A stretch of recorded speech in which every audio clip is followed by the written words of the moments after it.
वळूया आता पुढील बातमीकडे. महाराष्ट्रामध्ये सध्या नोंदणीकृत बांधकाम कामगारांची संख्या 28 लाख असून त्यांचे थकीत संपूर्ण अर्जाची संख्या 26 लाखापेक्षा जास्त आहे. ही सर्व कामे मागील 1 वर्षापासून प्रलंबित आहेत. त्यामुळे राज्यातील बांधकाम कामगारांना त्यांचा मृत्यू जरी झाला तरी त्यांच्या विधवा महिलांना अंत्यविधीची रक्कम ही 2-2 वर्षे मिळालेली नाही. त्यांना आर्थिक नुकसान भरपाई 2 वर्षापासून मिळालेली नाही.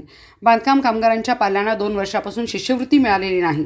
इतरही योजनांचे लाभ मिळणे दुरापस्त झालेले अशा विविध मागण्याकरिता शिष्टमंडळाच्या वतीने सहाय्यक कामगार आयुक्त श्री मुजावत यांना निवेदन देण्यात आले. यावेळी नेतृत्व कॉम्रेड शंकर पुजारी, कॉम्रेड विशाल बडवे, बाळासाहेब वसगडेकर, मोहन जावीर, पुंडलिक मंडले, साबिदा शेरकर, सलीम इनामदार, सतीश सूर्यवंशी, शुभांगी गावडे, संतोष बेलदार व अर्चना बेलांकी इत्यादींनी केले.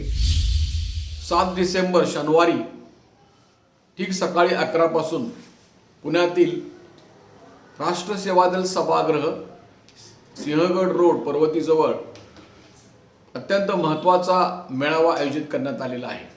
कारण महाराष्ट्रामध्ये नोंदित अनोंदित बांधकाम कामगारांच्यावर शासनाकडून आणि बांधकाम कामगार कल्याणकारी मंडळाकडून सातत्याने अन्याय केला जात आहे. हे मंडळ लोकशाही पद्धतीने अजिबात चालवलं जात नाही. गेली 2 वर्षे या मंडळामध्ये लोकशाही मूल्ये पायदळी तुडवून या कल्याणकारी मंडळामध्ये असलेली करोडो रुपयाची रक्कमाची लूट करण्यात आलेली आहे. त्यासाठी सर्व न्यायालयीन आदेशसुद्धा डावलण्यात आलेले आहेत. पहिला निकाल असा आहे की सुप्रीम कोर्टाने असं सांगितलेलं आहे की प्रत्येक राज्यामध्ये या कारभार जो मंडळाचा चालतो त्याचं सोशल ऑडिट झालं पाहिजे. परंतु हे सोशल ऑडिट शासकीय विशिष्ट खात्यामार्फत करण्यास या कार्यकारी मंडळाने सातत्याने नकार दिला आहे.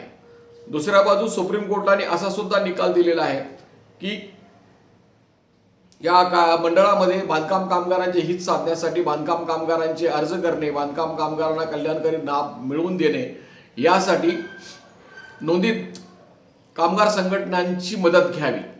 परंतु महाराष्ट्रातला यांचा कारभार उलटाच आहे. हे जे काही बांधकाम कामगार कल्याणकारी मंडळ असतं त्याला कायद्याने असं बंधन आहे की प्रत्येक राज्यामध्ये ते मंडळ जे असतं त्याच्यामध्ये 3 कामगारांचे प्रतिनिधी, 3 मालकांचे प्रतिनिधी आणि 3 शासनाचे प्रतिनिधी असणे बंधनकारक आहे. परंतु मागील 2 वर्षापासून या मंडळावर कामगारांचेही प्रतिनिधी नेमलेले नाहीत आणि मालकांचेही प्रतिनिधी नेमलेले नाहीत. कामगार मंत्र्याच्या लहरीवर आणि त्या मंडळाच्या सचिवाच्या लहरीवर या सर्व मंडळाचा कारभार सुरू असून तो पूर्णपणे बांधकाम कामगारांच्या हिताविरुद्ध सुरू आहे. बांधकाम कामगारांचं हित करण्याऐवजी या निर्णय घेणाऱ्यांनी फक्त मुठभर कंत्राटदारांचं भलं करून 15,000 कोटीची लूट या सर्व कारभारातून केलेली आहे. आणि ही लूट मध्यान्ह भोजन व्यवस्था असेल, सुरक्षा संच असेल, भांडी देण्याची असेल